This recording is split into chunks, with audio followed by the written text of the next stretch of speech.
Hi friends, welcome to Somu competitive guidance. Group 4 సంబంధించినటువంటి important అప్డేట్తో మేము ముందుకు రావడం జరిగిందండి. అప్డేట్ సంబంధించినటువంటి వివరాలతో పాటుగానే సెలక్షన్ ప్రాసెస్ ఎలా ఉంటుందనేటువంటి పూర్తి వివరాలతోటి ఈ వీడియో అనేటువంటిది చేయడం జరిగిందనమాట అండి. ఫ్రెండ్స్, ఈ వీడియోలో మనం చూసుకున్నట్లయితే కనుక గ్రూప్ 4 సంబంధించినటువంటి మనకి ఆల్రెడీ ఫైనల్ కీ అనేటువంటిది రిలీజ్ చేయడం జరిగింది. అయితే రిలీజ్ చేసిన తర్వాత మనకి నార్మల్గా చూసుకున్నట్లయితే కనుక GRL అనేటువంటిది రిలీజ్ చేస్తారు. GRL అని ఏంటంటే జనరల్ ర్యాంకింగ్ లిస్ట్ అనేటువంటిది రిలీజ్ చేస్తారనమాట. ఎప్పుడైతే ఫైనల్ కీని విడుదల చేస్తారో ఫైనల్ కీలో ఉన్నటువంటి ఏ విధమైనటువంటి ప్రాబ్లమ్స్ ఉన్నా కానీ వాటిని మనము వారికి అభ్యర్థన రూపంలో తెలపాలని చెప్పేసి తెలపడం జరుగుతుంది. దాని తర్వాత మనకి GRL జనరల్ ర్యాంకింగ్ లిస్ట్ అనేటువంటిది విడుదల చేయడం జరుగుతుంది అనమాట. ఇది యాక్చువల్గా జరిగేటువంటి ప్రాసెస్. అయితే మనకి ఆల్రెడీ ఈ నెల 6వ తేదీన మనకి TSPSC అనేటువంటిది ఫైనల్ కీ అనేటువంటిది విడుదల చేయడం జరిగింది. ఫైనల్ కీ విడుదల చేసిన తర్వాత 20 రోజులైనా కానీ ఇంకా మనకి GRL అనేటువంటిది విడుదల కాలేదు. GRL అనేటువంటిది చూసుకున్నట్లయితే కనుక మీకు ఆల్రెడీ ముందే చెప్పాను కదండి, జనరల్ ర్యాంకింగ్ లిస్ట్ అనమాట.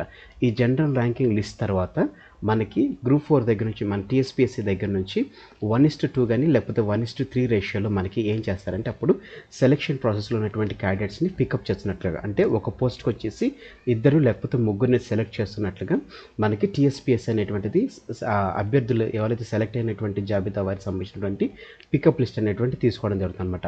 అంటే మనకి GRL అనేటువంటిది విడుదలైన తర్వాత దాని తర్వాత ఎవరైతే సెలక్షన్ క్యాండిడేట్స్ లిస్ట్ ఉన్నారో పోస్ట్కి సంబంధించినటువంటి 1:2 కానీ లేకపోతే 1:3 రేషియోలో మనకి క్యాండిడేట్స్ అనేటువంటి సెలెక్ట్ చేసుకోవడం జరుగుతుంది అనమాట. సెలెక్ట్ చేసుకున్న తర్వాత ఏ రీజన్లో ఉన్నటువంటి వారు ఉన్నారో ఏ పోస్టులకు వారు అప్లై చేసుకుంటారు అనేటువంటిది మనం దాంట్లో సెలెక్ట్ చేసుకున్న తర్వాత, అంటే ఆప్ట్ అనేటువంటిది మనం ఆప్ట్ చేసుకున్న తర్వాత మనకి ఫైనల్గా మనకి ప్లేస్మెంట్ అనేటువంటిది ఇవ్వడం జరుగుతుంది అనమాట. సో ఈ రకంగా గ్రూప్ 4 సంబంధించినటువంటి ప్రాసెస్ అంతా జరుగుతుందన్నమాట. జస్ట్ మనకి ఇప్పుడు చూసుకున్నట్లయితే కనుక ఓన్లీ మనం ఎగ్జామ్ రాసాము. అయితే TSPSC అనేటువంటిది ఫైనల్ కీ అనేటువంటిది రిలీజ్ చేయడం జరిగింది అనమాట. అయితే దీని తర్వాత మనం చూసుకున్నట్లయితే కనుక యాక్చువల్గా GRL అంటే జనరల్ ర్యాంకింగ్ లిస్ట్ అనేటువంటిది రిలీజ్ చేయాలి. ఇది రిలీజ్ చేసిన తర్వాతే సెలక్షన్ లిస్ట్ అనేటువంటిది విడుదల చేస్తారనమాట. సెలక్షన్ లిస్ట్ చూసుకున్నట్లయితే కనుక మనకి 1:2 కానీ లేకపోతే 1:3 రేషియోలు ఉంటుంది.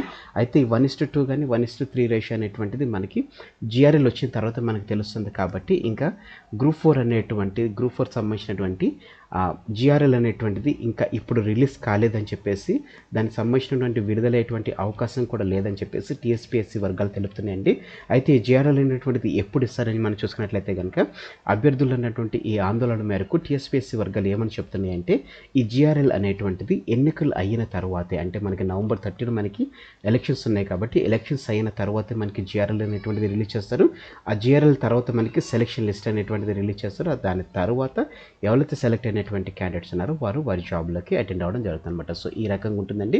అయితే మనకి ఇంకా GRL అనేటువంటిది రావడం అనేటువంటిది నవంబర్ 30 తర్వాతనే వస్తుందనేటువంటి ఊహాగానాలు అనేటువంటిది వ్యక్తమవుతుంది. అదే రకంగా TSPSC వర్గాలు కూడా తెలుపుతున్నట్లుగా మనకి ఆర్టికల్ అనేటువంటిది రావడం జరిగింది అనమాట అండి, మెరుపు అనేటువంటి దాంట్లో.